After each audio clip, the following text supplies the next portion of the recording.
Hello, people. Okay, I have like a 9 minute, a little box of time to record, so this may either be a part one or very rushed. So, sorry, the excuse for that is I'm in a play and I'm staying till like 9:30 every night. So, yay! I need sleep. Okay, so today we are reading The Sun and the Star. And I believe it is a Regulus. Relationships are Regulus. Friendship, Sirius Black, Remus Lupin, Peter Pettigrew, James Potter. Another friendship, Sirius Black, James Potter. Friendship, James Potter, Lily Evans Potter. Relationship, Sirius Black, Remus Lupin. Relationship, Mary MacDonald, Lily Evans Potter. Friendship, Remus Lupin, and Lily Evans Potter. That is all I have time to read. So, please check them out. It is called The Sun and the Star by Sun Seeking Star. And there are graphic depictions of violence. It is rated mature. And it is 632 words and unfinished. So, yay. The summary.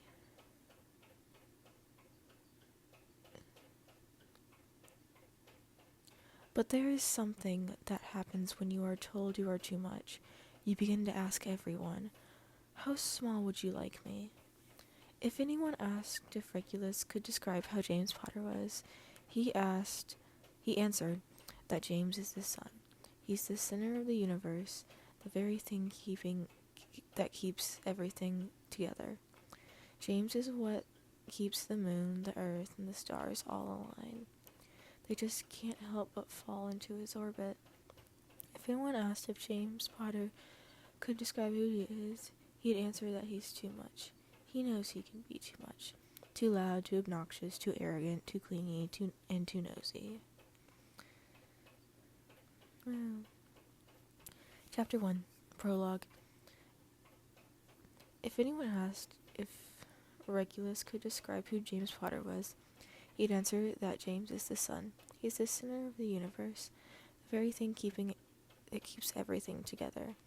James is what keeps the moon, the earth, and the stars all aligned. Just can't help but fall into his orbit. Regulus would say that James is the feeling of warmth after being in the cold for days. That there was something so intoxicating about someone that seemed to shine so bright it hurt to look directly at them. It made him wonder if James's eyes ever hurt by looking in a mirror at so much brightness. Regulus would say that James is the kindest person he knows of, even if they've only had a few handfuls of conversations before Regulus followed his brother to the potter's door. Because who else would take in not one, but two broken children? He'd say that James had the biggest bleeding heart he's ever met. That he deserves everything and more because James always gives his everything and more to anyone that asks it of him. Regulus would say that James is the reason that his brother is even alive, that James Potter saved them both by shaking an 11-year-old Sirius's hand. He'd say that James deserves love larger than the sun he takes after, because someone so kind, so sweet, so caring deserves so much love that he'd never known what the cold felt like. That's not to say that James is perfect. No one ever is. And even the sun has solar flares. Even the sun has dark spots.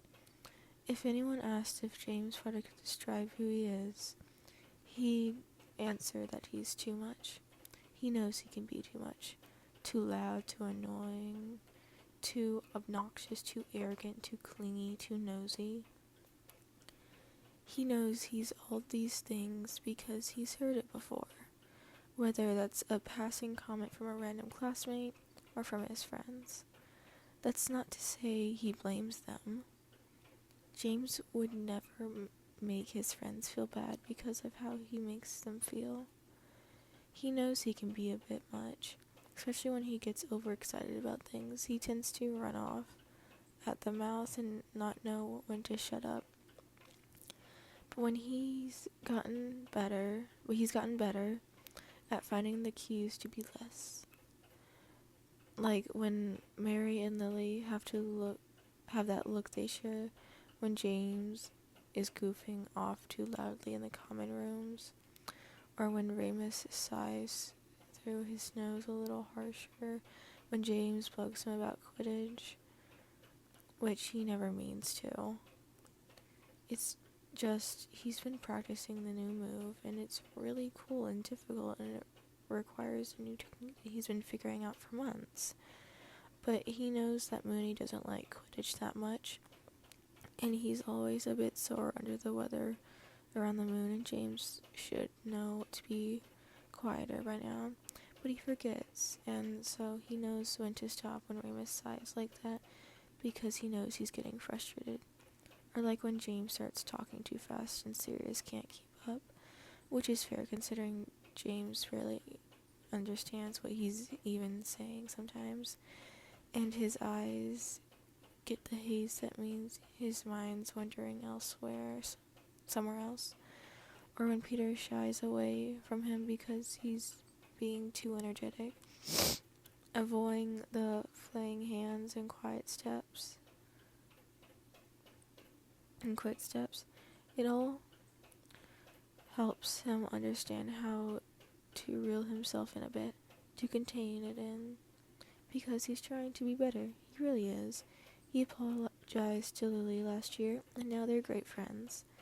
And this is what friends do. Make their friends happy, and that's all James wants. He just wants his friends to be happy. Okay, I'd not read this previously before, recording this, so... Why? I feel called out right now. Oh my gosh. Well... Okay, anyways, I have 2 minutes. Anyways, first of all, leave this author kudos. This is beautiful, really, truly. And, okay. Yeah. Remember to eat. Please, eat. No one ran off my excuse. I have a minute. Okay. I am in a play. I do hair and makeup for actors. And I am there because I have school. So that's why I came at 5, leaving at 7, school until 3, being out in public for an hour and a half, then going back to school and doing everyone's makeup for the shows and staying until 9:30 or later. I help sound with mics and